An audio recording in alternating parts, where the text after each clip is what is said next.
It's 8 a.m. Your child is dancing with joy because their cereal has the right amount of milk. By 8:07, that same child is sobbing on the floor because the socks feel wrong.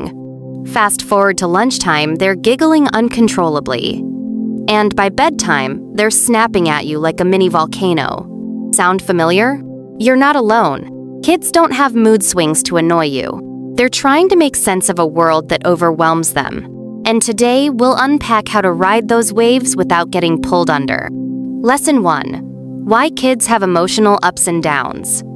Children's brains are still under construction. Specifically, the prefrontal cortex, the part that handles logic, self-regulation, and impulse control, isn't fully developed until their mid-20s. So what takes an adult just seconds to process can feel like a tidal wave to a child. They're not being dramatic. They're experiencing emotions without a map. And the more safe and seen they feel during those storms, the more quickly they learn to navigate them. Lesson 2. What parents can do in the moment. Let's dive into 5 powerful ways to support your child through emotional highs and lows. 1. Name it to tame it. When kids are overwhelmed, naming the feeling gives them power over it. You're feeling frustrated because the game didn't go your way. It sounds like you're sad we have to leave the park. This helps wire the brain for emotional awareness, the foundation for regulation. 2. Focus on connection first, correction later. Discipline isn't effective during emotional flooding. Pause, breathe, get low. I'm here, you're safe, let's figure this out together. Then, once calm returns, you can teach. 3. Create a calm down ritual. Have a go-to system. Maybe a quiet corner with fidget toys, soft pillows, or coloring books. Let them choose it when emotions are low, so they'll trust it when emotions are high. Think of it as an emotional reset button. 4.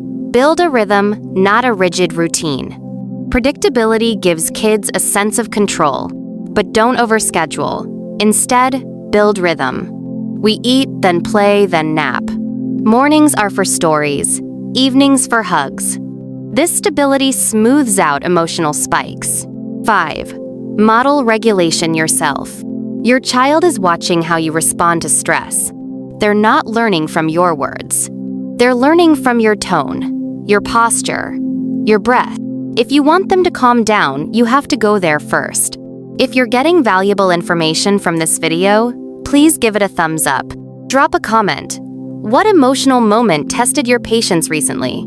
And subscribe to our channel. Lesson 3.